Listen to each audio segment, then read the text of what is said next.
Hey everyone, I'm Chase Elleby, partner at Williams Elleby, and today I want to talk to you briefly about how we go about identifying insurance when someone's been involved in a car wreck.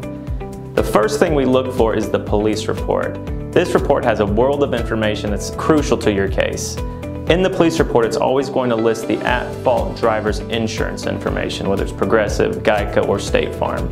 Once we know who the insurance company is, we then send a letter of rep to that insurance company letting them know we represent you as our client, and in response they have to send us a declarations page which tells us how much coverage there is for that one wreck.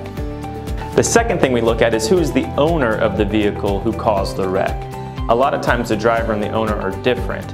If that's the case, the primary liability insurance will be the insurance that is associated with the vehicle. The secondary liability insurance will be the insurance that's associated with the driver.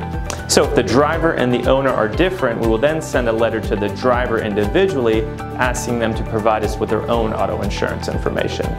Once we've identified the liability insurance, next we look to our client to see if they have uninsured or underinsured motorist coverage. This is the coverage that people buy when they purchase their own insurance to protect them in situations where the person who caused the wreck either doesn't have insurance or doesn't have enough insurance to cover your injuries. With uninsured motorist coverage, it's very important to put your own insurance company on notice as soon as you've been in a wreck. Even if you're not responsible or you weren't in your own car, you still need to put them on notice because there could be a potential for coverage later on down the road. If you don't put them on notice, then they could potentially pull coverage because they'll argue that they didn't have enough time to investigate the wreck. And just like with liability insurance, once we know who the uninsured motorist coverage insurance company is, we send them a letter of rep as well so they can then respond and tell us how much uninsured motorist coverage there is. Now, not only could you potentially have coverage from your own auto policy if you're involved in a wreck, if you live with any relatives that have a separate automobile policy, there could be coverage afforded to you under those policies as well.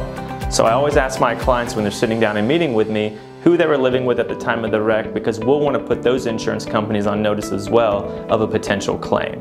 Now, that doesn't mean we're going to ask for any money from those insurance companies, but if we need to later on down the road, we don't want to lose that right by failing to notify them right from the beginning. Once we get the declarations pages back, we analyze how much insurance coverage is available to you for that one wreck. So we put together all the liability and all the UM coverage to come up with one number.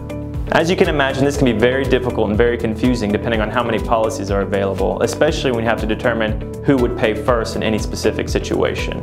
As you might imagine, this can be a very complicated and time-consuming task. So it's very important that you hire an attorney who knows what to look for and knows what they're looking at once they receive the information. Thanks for listening to this video, and of course, if you have any questions, please give us a call at 404-389-1035. Thanks.